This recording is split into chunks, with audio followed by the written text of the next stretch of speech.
So medyo kinalmahan ko na yung pagko-comment ko dito at saka pagbibigay ng detalye para mas maintindihan nyo ng kahit papano. Pero kung gusto niyo ng mga bobohan talaga, siguro next na mga topic na lang. Pero medyo sensitive kasi itong mga ganitong topic no. Inuulit ko, wag kayong magpuro-produce ng mga logos na ganito. At sinasabi ko nga sa inyo sa mga viewers ko dyan, wag kayong magpapaandar ng mga ganitong mga gimmick. Yo, what's up? So, unang-una, magpapasalamat muna ako sa mga subscribers natin dyan. Monetize na nga pala tayo, no? At syempre, wala pa tayong kinikita dahil kasi simula lang natin. So, ayun. Let's go! Bakit ang gahaman mo? Gusto mo sa'yo lahat na nakikita.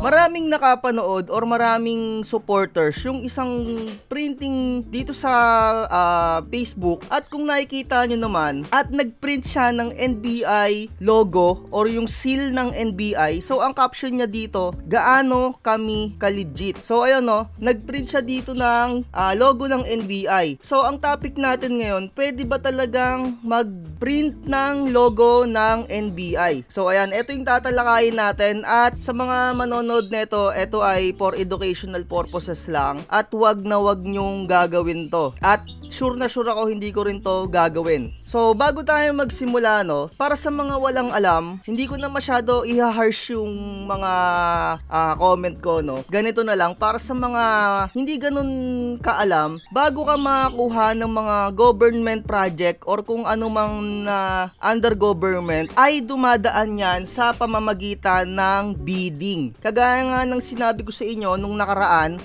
meron ding isang owner na nagpost na customer daw niya yung isang kilalang bangko tapos tinanggihan daw nila. So napakalabong mangyari yon dahil nga merong mga bidding yan. Hindi ka kukunin yung mga yan kung hindi ka dadaan sa bidding. Napakaswerte mo kung hindi ka dumaan sa bidding. May mga bidding yang ganyan at papatunayan natin. So dito no sa Facebook page ng NBI, siguro naman official Facebook page to. Kung makikita nyo no, eto meron siyang 233,000 na followers. So dito pinopost ng NBI lahat ng kinakailangan nila at merong bidding. So procurement opportunity, sa mga hindi nakakaalam kung ano yung procurement na words, i-google nyo na lang, na which is makikita nyo dito, the action or occupation acquiring equipment and supplies. So dyan na nga papasok yung bidding, 'di ba? So lahat ng mga kinakailangan ng NBI nag-undergo ng bidding. Kung makikita nyo dito, meron silang pinopost na isang link na which is dyan mo makikita yung kanilang documents. So dito sa post na to, kailangan nila ng supplies tsaka training program.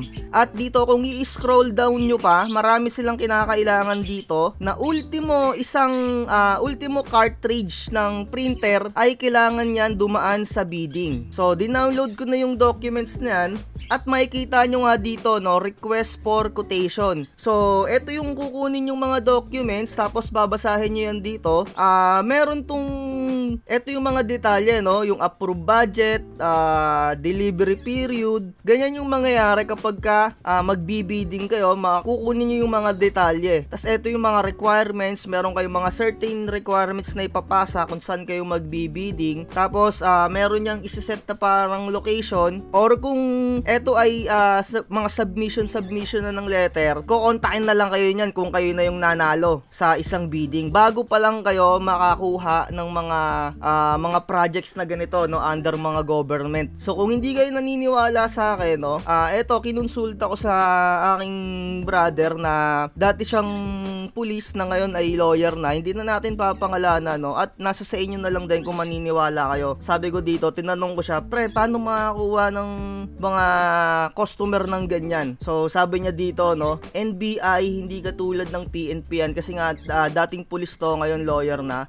Hindi daw ganyan nakagaya nagpapaprint ang PNP. Dahil daw may authorized seller or maker yan, may office order ang NBI. So ayun no, bago kayo makakuha ng mga projects na ganyan, dadaan kayo sa mga bidding. Inuulit ko, merong mga bidding yan. Hindi kayo tatawagan at i-chat na lang kayo, boss, pagawa ko 3 sheet ng logo ko na ganito, no? Hindi kagaya ng ganyan yan. May mga bidding yan na pinagdadaanan at mga proseso. Kung totoo man na naging or customer mo yung NBI na ganyan, ay napakaswerte mo dahil hindi lang 3 pirasong papel or 3 sheets lang yung ipapaprint niyan. Sobrang daming ipapaprint yan sa'yo at aabot yan ng 1,000 ng pera niyan, no? Hindi lang 3 piraso yan. So eto, magtuloy pa tayo. So gaano nga lang ba kadali kunin or yung mga logo nila? So i-click mo lang yan, syempre. Eto na, no? Click mo lang yan, download mo lang yan. At sinasabi ko sa inyo, wag na wag nyong gagawin at wag na wag kayong magbebenta ng kahit anong government logo. Halimbawa, merong nagpakilala sa inyo na magpapaprint ng government logo. Syempre, sabik na sabik kayo sa mga customer at ipiprint nyo. Maaari kayong makulong dyan. May karampatang parusa yung mga ganyan. At dito, no, sa isang article, nung July 21, 2017, kaya nga nagkakaroon ng mga korupsyon sa bidding dahil may mga company na nananalo na nagkakaroon ng sabwatan sa pagprint. Ito, no, sa pagprint ng mga kung anik-anik, no, kagaya nga nito, NBI files, RAPS versus NP official 74 million printing deal. So,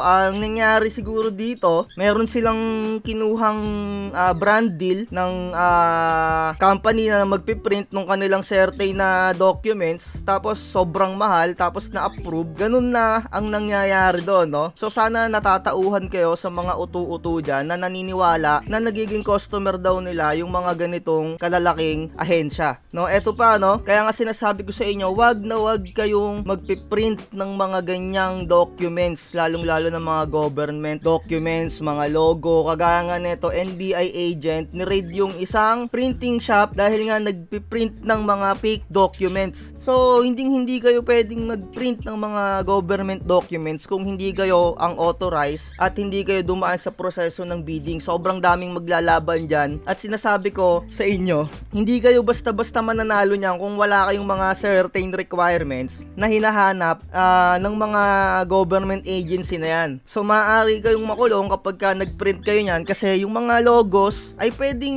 magamit yan sa mga fraud. At eto nga, no, meron pang isang article dito sa Manila Bulletin, isang lalaki daw ay inaresto sa pagbibenta ng car sticker na may print ng logo ng government offices. So, nakalagay dito sa screen, ano nga ba yung nakalagay na government logo? So, NBI, di ba, no? Kaya sinasabi ko sa inyo, hindi kayo makakapag-print niyan ng basta-basta at isasapublikaw mo pa na ikaw yung pinagprintan ng certain government na ganyang na logo, no? So, dito, no, inaresto yung isang lalaki dito sa Taguig sa pagbibenta nga ng nag-online sale siya ng car sticker na naglalaman ng NBI logo. Ayun, no? Ito pa nga, logos and seal of the Office of the President, tapos NBI, ayun, no? At saka iba-iba pang ahensya ng gobyerno. So, basahin nyo na lang tong article na to at sinasabi ko sa inyo, legit to dahil Manila Bulletin naman to. Etong mga Manila Bulletin, for sure naman, mga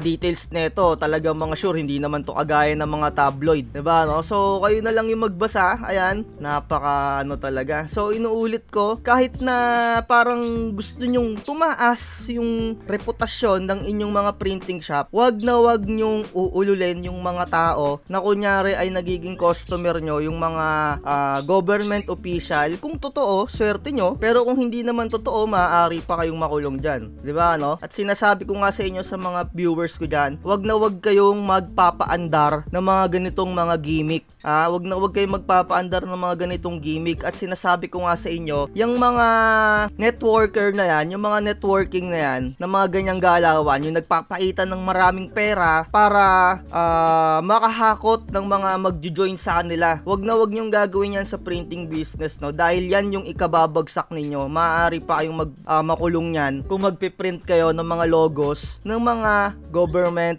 agencies kagaya nga netong NBI. At hindi basta-basta yan piniprint kasi maaaring magamit yan sa mga fraud. Halimbawa, nagprint ka ng ganyan. Kunyari may nagpagawa sa'yo na akala mo taga NBI. Hindi mo alam kung saan nila gagamitin yon, no? Magkaroon kayo ng isip, no? Magkaroon kayo ng idea. Hindi ko na masyado i-harsh yung mga comment ko. At least sana makakuha kayo ng mga details. Inuulit ko, dumadaan yan sa mga bidding. So, eto pa, no? May mga Republic Act dyan sa mga batas-batas na ganyan, no? Na act prohibiting the use of the emblem nga, mga official seal. Bawal na bawal yan kung hindi ka authorized na person. So, dito pa, logo misuse Philippines. Logo, ito, no? Bawal na bawal i-edit yung kahit anong logos or emblem ng government agencies. Bawal yan i-edit, i-republish, special nga yung mga government agencies. Basahin nyo na lang. Unauthorized alteration, subsequent publication. Ayan, no? Diba? Kayo na lang magbasa. At kung titignan nyo yung logo ng NBI dito sa mismong website ng NBI, ayan, no? Tignan nyo maigi yung logo ng NBI. Tandaan nyo maigi. Tapos yung pinrint niya dito, meron siyang shadowing dito. Meron siyang shadowing.